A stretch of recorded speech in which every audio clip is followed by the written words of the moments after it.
সকালবেলা। তো আমার কিন্তু 10 দিন চ্যালেঞ্জ চলছে, আজকে 117 নম্বর দিন।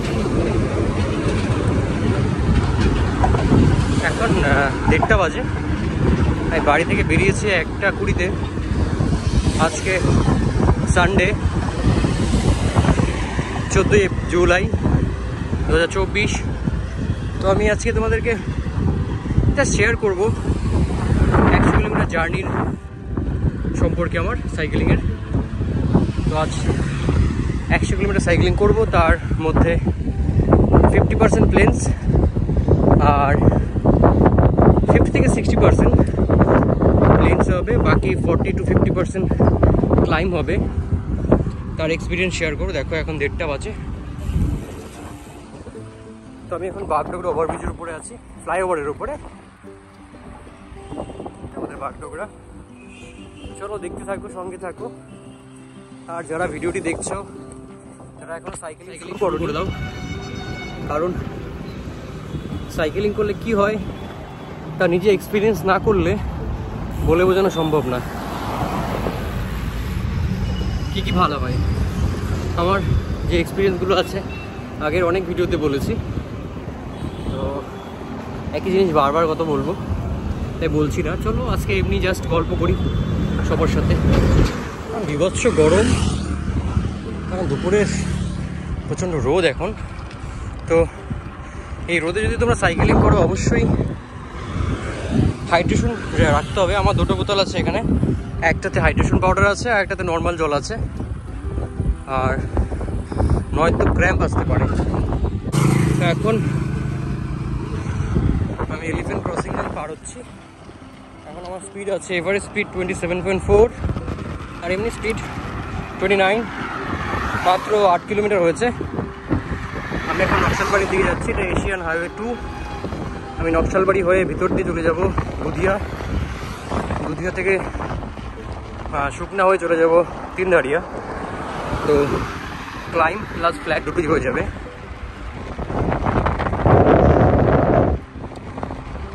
ওকে, আরেকটা বিষয়, এই রোদে সাইকেলিং করলে অবশ্যই হাত পা সব ঢেকে নিতে হবে। সব ঢাকা আছে হাত পা, আর অবশ্যই দুটো জলের বোতল ইউজ করতে হবে। একটাতে হাইড্রেশন কিছু রাখতে হবে আর একটাতে নর্মাল জল। তো আমার কাছে দুটোই রাখা আছে। ওকে চলো পার হচ্ছি, সেটা হলো হাতে ঘিসা, এশিয়ান হাইওয়ে 2। সুন্দর একটা গ্রাম। এরপরে আসবে নকশালবাড়ি। আমি নকশালবাড়ির ভিতরে ঢুকে যাব, ভেতর দিয়ে চলে যাব দুধিয়া।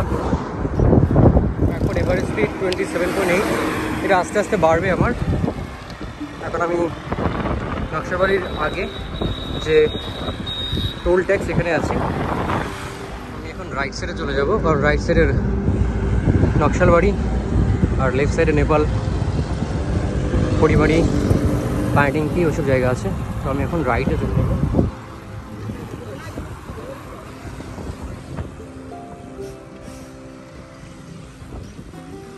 নকশালবাড়ি, চলো নকশালবাড়ি। তো আমি এবার আবার যাওয়ার পর রাইট সাইড চলে যাবো। রাইট সাইডে যদি যাই তাহলে দুধিয়া যেতে পারবো, স্ট্রেট চলে গেলে নেপাল চলে যাবে। আমি এখন নকশালবাড়ির ভেতরে। তো কি সুন্দর। আজকে যে আমি ভিডিওটা করছি কোনো জায়গা দেখানোর জন্য নয়, মূল উদ্দেশ্য হলো আমার এক্সপিরিয়েন্স আমি শেয়ার করছি তোমাদের সাথে। 100 কিলোমিটার সাইকেলিং করার পর বা আগে কী করতে হবে না করতে হবে। আর একটা বিষয়, আমার ভিডিওতে কোনো এন্টারটেইন নেই, তাই দেখে না কেউ, খুব কম লোকই দেখে। আমার ভিডিওর করার মূল উদ্দেশ্যই হলো ফিটনেসকে গুরুত্ব দেওয়া, কারণ সাইকেলিং খুব ভালো ফিটনেস একটা মাধ্যম বলা যেতে পারে। কেউ যদি কন্টিনিউ 1-2 মাস সাইকেলিং করে, তার যদি ওয়েট লস করার ইচ্ছে থাকে অবশ্যই কমবেই। তো খুব ভালো মাধ্যম সাইকেলিং। চলো আর অনেক গল্প করতে থাকবো, সঙ্গে থাকবো। রেগুলার এক্সারসাইজ যদি করা হয় আর কি সাইকেলিংয়ের দ্বারা, তো অবশ্যই অনেক বেশি ফিট হয়ে যাবে। আমি আমার এক্সপিরিয়েন্সই বলছি। আমার ওয়েট 84 ছিল, এখন 60 থেকে 62 মধ্যে থাকে, সেটা সাইকেলিংয়ের ফলে সম্ভব। আমার এখন 18 কিলোমিটার হয়ে গেছে, স্পিডটা কমে গেছে, কারণ নকশালবাড়ির ভেতরের রাস্তায় 20 থেকে 25টা বাম্পার ছিল। এত বাম্পার যে বাম্পার, স্পিড মেনটেন করা যাচ্ছে না। প্রচণ্ড গরম, প্রচুর জল খেতে হবে, হাইড্রেশন রাখতে হবে শরীরকে। দেখো ওই জায়গাটা কি সুন্দর, এটা এলিফ্যান্ট ক্রসিং জোন পুরোটাই।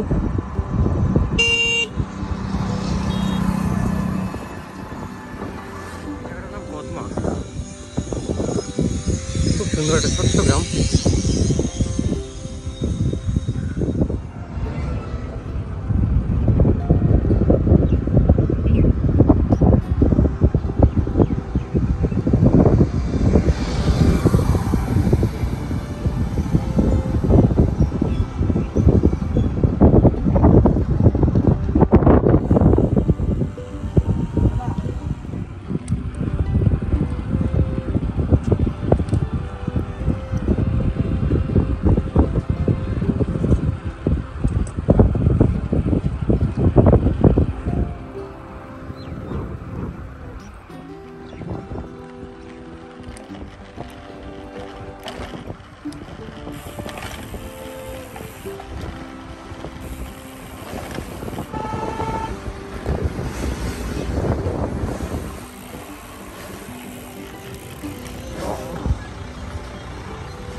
এবার যে রাস্তাটা পার হচ্ছে এটা হলো এলিফ্যান্ট ক্রসিং, প্লাস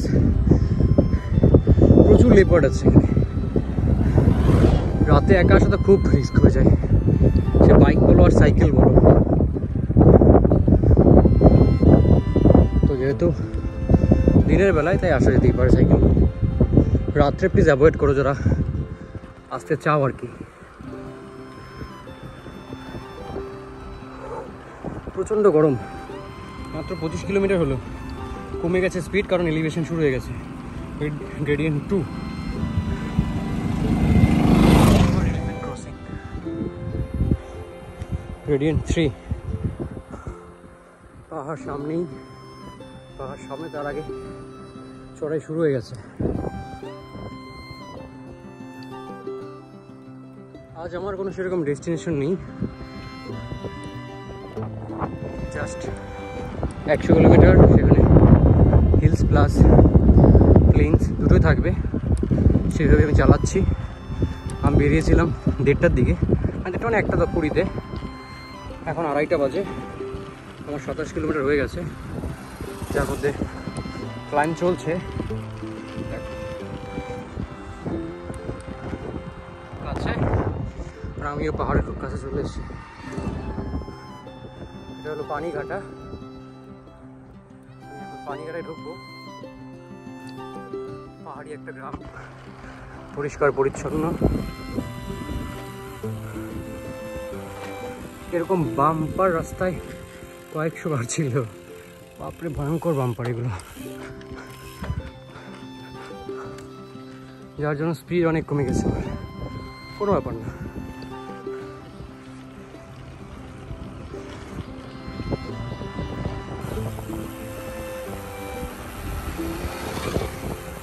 আমাদের পানিঘাটা বাজার প্লাস গ্রাম সব।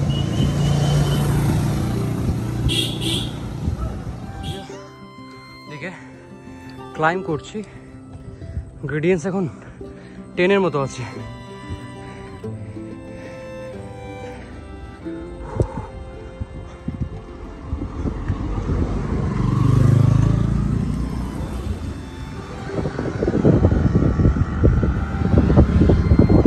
তো ফাইনালি আমি এখন দুধিয়া ব্রিজের উপরে, পানিঘাটার, কি সুন্দর লাগছে।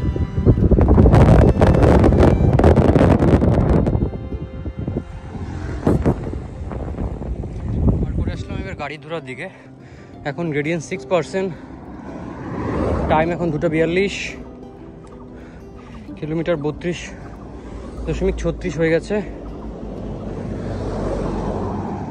টোটাল টাইম খরচা করেছি আমি 1 ঘন্টা 18 মিনিট। এখন পুরো ক্লাইম আছে কিছুক্ষণ। তো আমি সবসময় ক্লাইম ভালোবাসি, আমার ক্লাইম করতে সত্যি খুব ভালো লাগে। আর সামনে আগস্টে আমার রেস আছে লাদাখে, পুরোটাই ক্লাইম। তো সেই জন্য আমার ক্লাইম করা এখন আরও দরকার, ভালোবাসি প্লাস দরকারও। গাড়ি ধরা 3 কিলোমিটার আছে, তারপর চলে আসবে রোহিণী। রোহিণী থেকে আমি চলে যাব রংটংয়ের দিকে। এই যে রোডটা, এই আমার যে রাইট সাইডে প্রচুর সেগুলো আছে, সব কেটে ফেলেছে, জানি না কেন। আমরা গাছ কাটতে খুব ভালোবাসি, আর গাছ কেটে রেস্টুরেন্ট করতে, গাছ কেটে বাড়ি করতে, গাছ কেটে বিভিন্ন রকম কনস্ট্রাকশন তৈরি করতে খুব ভালোবাসি। সরকারও খুব ভালোবাসে, কিন্তু কাটার পরে যে লাগানো উচিত আমরা সেটা ধ্যান দিই না, ধ্বংস শুধু করেই যাচ্ছি আমরা। প্রকৃতিকে এত ধ্বংস করলে যে আমরাও ধ্বংস হয়ে যাবো খুব তাড়াতাড়ি, সেটা আমরা বুঝি না।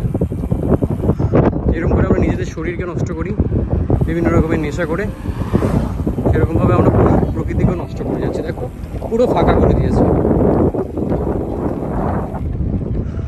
হয়তো লাগাবে আশা রাখছি।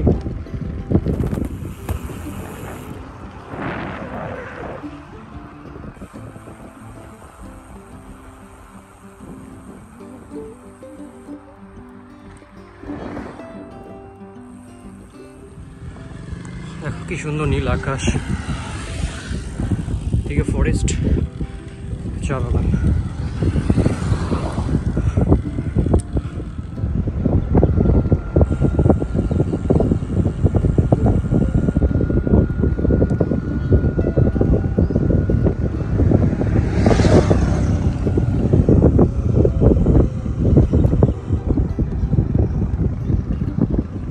তো 40 কিলোমিটার হয়ে গেছে, আমি এবার লেফট সাইডে চলে যাব।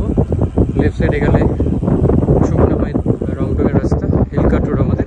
আর স্ট্রেট চলে গেলে আমি চলে যাবো মাটিগাড়া। তো আমি এখন লেফট যাবো, আরও 60 কিলোমিটার করতে হবে, 3টা বাজে। এই রাস্তাটা গিয়ে এখন শুকনাতে,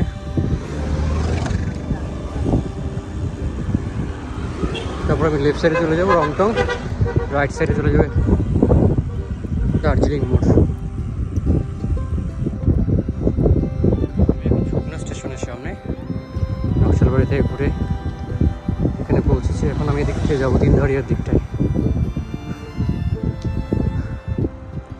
তিনধারি এখান থেকে মোটামুটি 14-15 কিলোমিটার আছে, পুরোটাই ক্লাইম।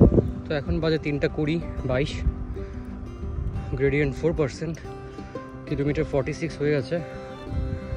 তো আমি এখন আমার প্রিয় রাস্তা হিলকাট রোড ক্লাইম করছি। সুন্দর ওয়েদার এখন এখানে, বিভৎস গরম। একটু দাঁড়ালাম,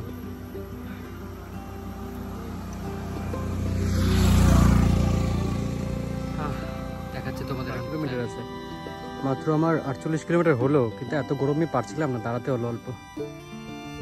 বিভৎস গরম লাগছে, কারণ নকশালবাড়ি রোডটা প্রচণ্ড গরম ছিল, পুরো রোদ মাথার উপরে ছিল,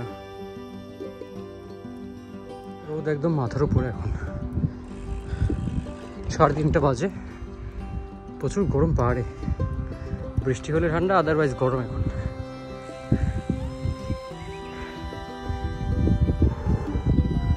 49 কিলোমিটার হলো।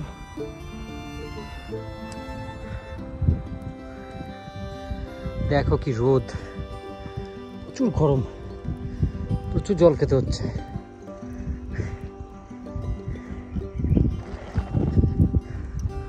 তো এই গরমে সাইক্লিং করলে ঘন্টায় 1 লিটার জল খেতেই হবে, নয়তো ক্র্যাম্প আসবে।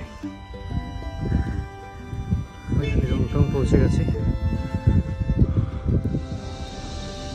তো ফাইনালি রংটং পার হয়ে গেছি আমি, 3 ধারের দিকে যাচ্ছি। বিভৎস গরম লাগছে।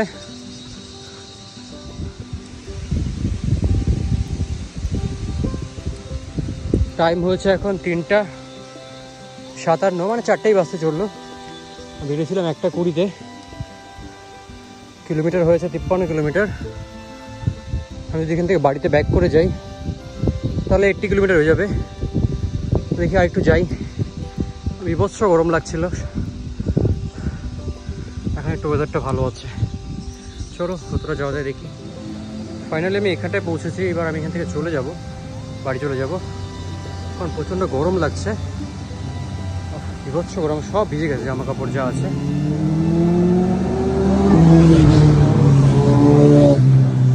তো বন্ধুরা, ভিডিওটি দেখে থাকলে ভালো লাগলে অবশ্যই লাইক কমেন্ট করে জানিও। আর তোমরা সাইকেলিং করো, ভালো থেকো, সুস্থ থেকো। দেখা হবে পরে আবার কোনো একটা সময়। ওকে, টাটা।